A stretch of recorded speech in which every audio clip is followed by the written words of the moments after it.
Okay? Ah. Thank you. Pakilista mo na lang ulit. Utang na naman. Ang dami ng utang niyang Gretchen na yan, Chong, hindi pa naman gaano karaming utang na pandesal nito si Gretchen eh. Bartolome, pakicheck mo nga kung ilan na ang utang kong pandesal. Sure. Sandali. Pandesal ni Gretchen. 2,998. Nakita mo na. Sa piso pa lamang ang isang pandesal. Halos 3,000 na Gretchen ang utang mo. Pwede ka nang magtinda ng sarili mo, Kami naman ang mangungutang. Tingnan ko lang. Yung monay niya.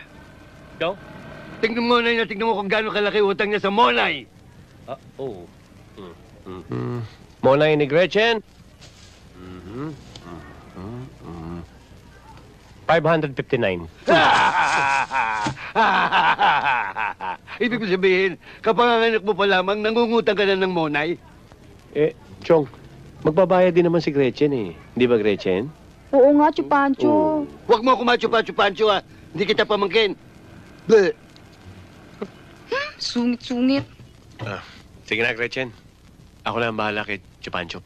Alam mo, ang bait-bait mo sa mga taga rito. Siguro kung kakandidato ka, siguradong ikaw ang mananalo kasi ikaw ang iboboto namin dito. Salamat. Sige, okay na. Thank you.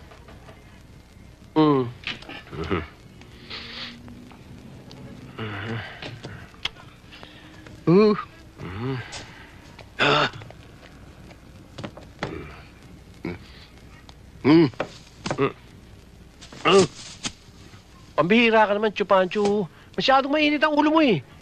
Nakikisama lang naman tayo sa mga taga rito eh. Tayo meron. Di tayo magbigay. Magbigay. Mamumunan ako tapos pamimigay mo. 100 pandesal, 3,000 pandesal. Kung ilan libo na yan, pati mo na pinamimigay mo. Sobra ka na. Magandang araw ho. O yan, parokyano. Ayun na umarap. Ang init ang ulo nyo eh. Bakit? Isusoli ko tong pandesal. Bakit? Ano diferensya nito?